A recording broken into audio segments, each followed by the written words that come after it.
রোকেয়া বেগমের একমাত্র ছেলে শহরে বড় চাকরি করত। প্রতিবার ফোনে বলতো, মা, এবার ঈদে অবশ্যই আসবো। মা সেই কথায় বিশ্বাস করে প্রতি বছর ছেলের জন্য নতুন পাঞ্জাবি কিনে আলমারিতে তুলে রাখতেন।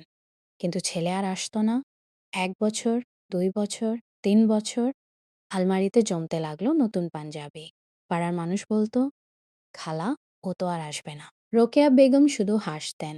মা হয়ে সন্তানের জন্য অপেক্ষা করতে ক্লান্তি লাগে না। একদিন ঈদের আগের রাতে তিনি ছেলের জন্য আরেকটা পাঞ্জাবি কিনে এনে আলমারিতে রাখলেন।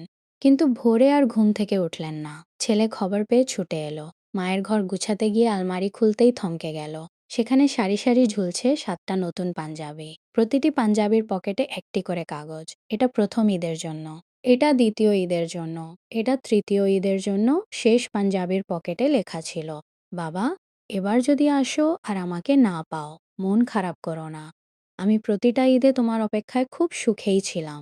সেদিন প্রথমবার ছেলেটা বুঝেছিল যে মানুষটা সব সময় অপেক্ষা করে, সে কখনো অপেক্ষার কথা বলে না।